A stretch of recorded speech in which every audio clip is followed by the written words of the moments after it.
Warahmatullahi wabarakatuh. Sebelumnya, perkenalkan nama saya Dewi Sinta, NIM 007 Syebit 20. Jadi di sini saya akan melakukan konseling atau edukasi tentang apa saja tanda-tanda bahaya pada bayi baru lahir. Ya. Assalamualaikum Bu, selamat pagi. Ibu, sebelumnya perkenalkan nama saya Dewi Sinta ya. Jadi saya yang jaga pada pagi hari ini. Oh ya, sebelumnya dengan Ibu siapa? Jadi di sini saya akan melakukan konseling kepada ibu mengenai tanda-tanda bahaya pada bayi baru lahir agar kita bisa menghindari ataupun waspada pada bayi kita jika dia terjadi tanda-tanda bahayanya. Itu bisa langsung kita konsultasi kepada bidan atau dokter ya Bu ya. Bisa saya mulai tentang konselingnya Ibu. Nah, di sini ada leaflet yang bisa saya jelaskan kepada Ibu ya. Di sini mengapa kita penting banget mengetahui tanda bahaya pada bayi baru lahir itu, karena agar kita bisa tahu kan, karena bayi ini kan dia itu rentan banget gitu Bu, terkena penyakit seperti infeksi gitu Bu. Jadinya agar kita bisa mencegah atau mewaspadai, karena kan bayi ini kan dia baru saja beradaptasi dengan, belum tentu dia bisa beradaptasi dengan lingkungan kita. Jadinya di sini saya akan menjelaskan kepada Ibu bagaimana cara kita biar kita bisa menjaga bayi kita dengan baik ya Bu ya, dan kita tahu itu apa saja sih tanda-tanda bahaya pada bayi baru lahir ini. Jadi di sini ada juga tujuannya, yaitu tujuannya itu agar kita pas kita tahu gitu kan, kita tahu kan tentang kalau bayi kita ini ada gitu tanda-tanda bahayanya. Jadinya kita itu segera gitu bawa bayi kita ke puskesmas atau bidan atau dokter terdekat gitu Bu, agar dia segera dilakukan penanganan dan tidak mengancam nyawa bayi tersebut Ibu, begitu.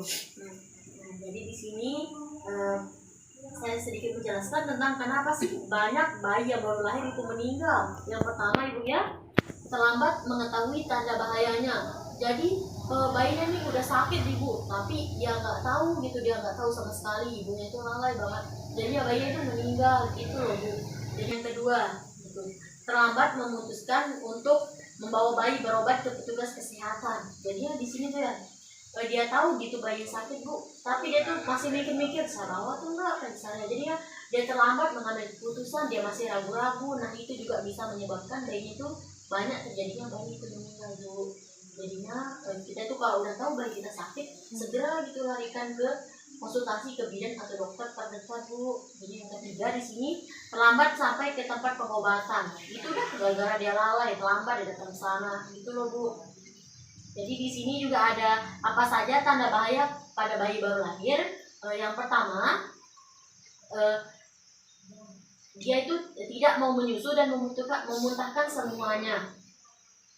Nah, di sini kan bayi itu tidak mau menyusu dan memuntahkan semuanya. ASI yang dia minum itu dia muntahin. Nah, di sini tanda-tandanya itu yaitu seperti isapan bayi itu dia lemah gitu Bu. Terus bayi itu tertidur terus dan sulit untuk dibangunkan.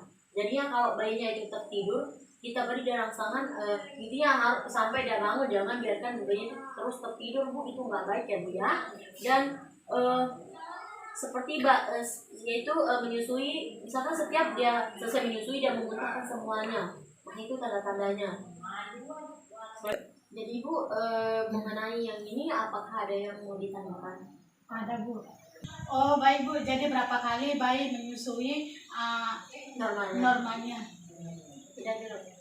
Oh baik Bu, jadinya misalkan bayinya itu dia tertidur ya, jadi yang bangunkan ya Bu ya, kita bangunkan normalnya itu 2-3 jam sekali gitu. Ataupun setiap bayi kita itu ingin menyusui, jadi pas bayinya ingin, nah kasih dia gitu loh Bu. Tapi jika dia tidur, bangunin dia.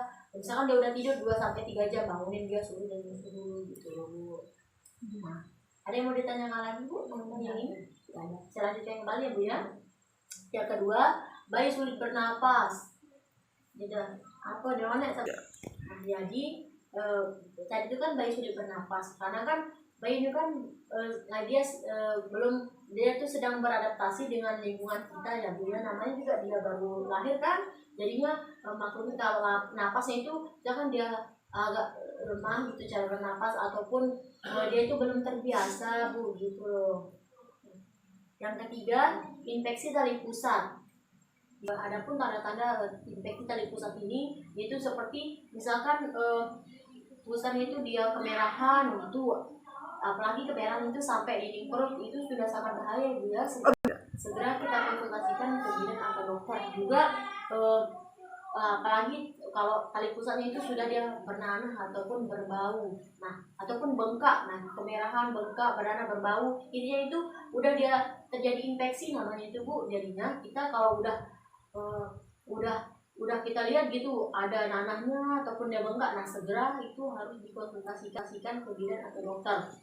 Karena kan prinsip pada tali pusat itu yaitu harus bersih dan kering. Jadinya kita harus pintar-pintar kita jadi ibu untuk merawat tali pusat bayi kita gitu loh Bu. Jadi Bu, mengenai infeksi tali pusat ini apakah ada yang mau ditanyakan? Oh iya baik Bu, kalau kita pas memandikan bayi itu bisa kita sabunin dia, terus habis mandi itu bisa kita bilakin dia apa?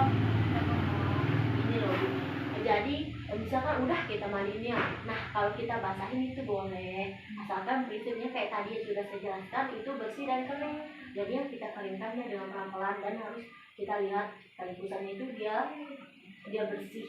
Nah kalau mengenai disabun juga boleh Bu, asalkan seperti tadi, asalkan dia bersih dan kering, prinsipnya itu saja Bu. Jadi ya kalau dibasahin dan disabunin itu boleh saja Bu. Kalau masalah dibedakin itu sangat tidak boleh ya Bu ya, tidak dianjurkan. Jadinya udah ibu nggak usah diapa-apain, cukup dimandikan, dibasahin gitu kan, terus disabunin dia, udah keringin dia, nggak usah ditambahin jok kayak salep-salep, terus dikasih kayak bedak-bedak tabur-tabur macam, nggak usah Bu.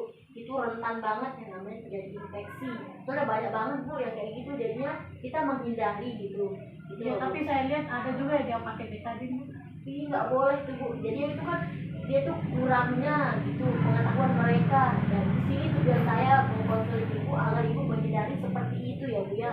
Jadi ya nggak boleh gitu menggunakan apa-apa gitu. Karena mencegah lebih baik Bu daripada mengobati. Ujul.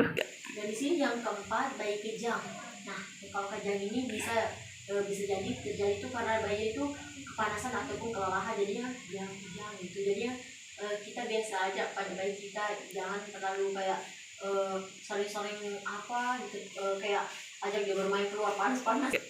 Yang kelima, bayi lemah bergerak jika dipegang. Jadinya kalau bayinya sudah kayak gitu, ibu segera konsultasi ya, soalnya itu sudah penyakit, termasuk itu sudah penyakit pembaran.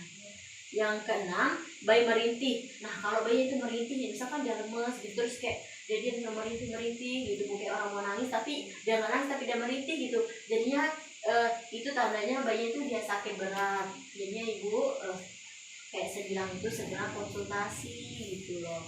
Nah yang ketujuh, bayinya itu dia demam. Nah jadi untuk kita menghindari terjadinya bayi demam itu, misalkan bayinya itu harus tetap terjaga kehangatannya. Nah demam ini terjadi karena bayi itu dia kepanasan Bu ya. Mungkin itu terjadi karena dia ada infeksi, ada bakteri gitu Bu. Jadi bayi itu dia panas. Itu demam itu maksudnya dia panas ya Bu ya. Adapun di sini hipotermi, yaitu bayi itu kedinginan, terlalu dingin gitu, suhunya itu dia terlalu dingin, jadinya dia terjadi hipotermi.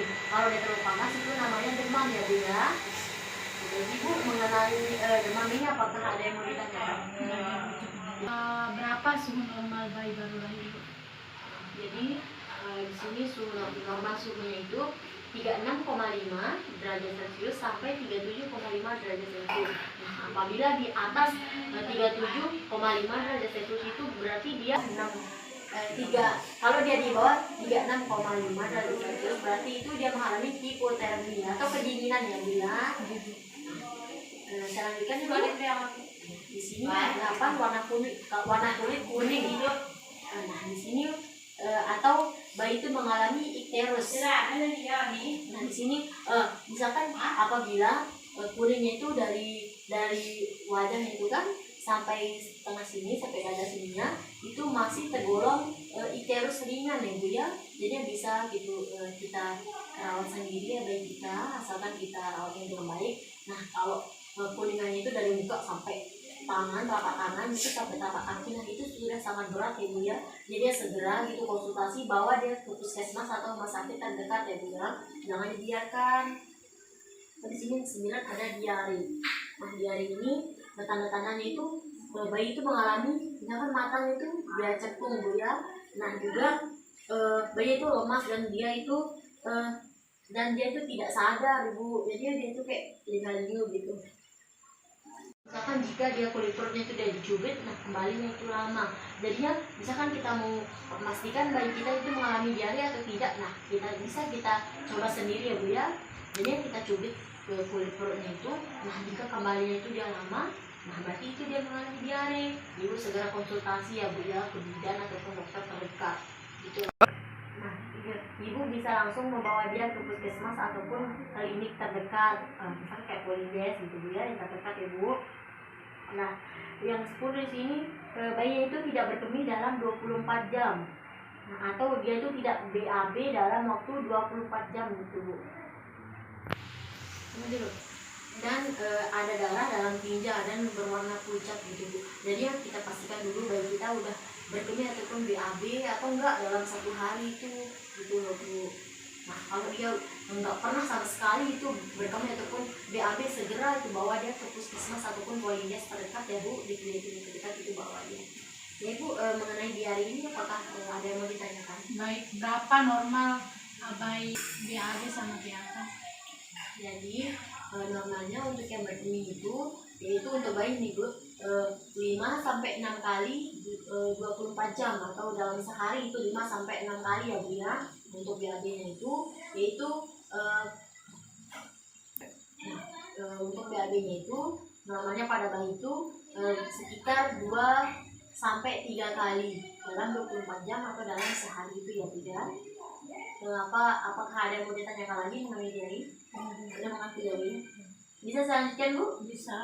Nah, di sini yang terakhir ya Bu ya, mata keluar nanah yang banyak. Nah, misalkan di mata bayinya itu beleknya itu ya, nah dia banyak mengeluarkan nanah. Misalkan itu dia kira belek biasa, tapi itu dia mengeluarkan nanah ya, jadinya itu dia juga termasuk dalam tanda-tanda bahaya pada bayi baru lahir. Jadi segera ibu membawa dia ke puskesmas ataupun Polides ataupun klinik yang terdekat gitu.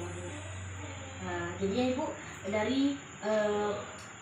dari semua tanda-tanda bahaya pada bayi baru lahir yang sudah saya jelaskan, apakah bisa ibu pahami dan apakah ada yang bisa ibu tanyakan? Ini udah jelas semua ya Bu ya. Oh ya Bu. Jadi terima kasih atas waktunya Ibu ya. Semoga ibu dan bayi sehat selalu. Baik, sekian video tentang konseling tanda-tanda bahaya pada bayi baru lahir dari saya. Kurang dan lebihnya saya mohon maaf. Wassalamualaikum warahmatullahi wabarakatuh.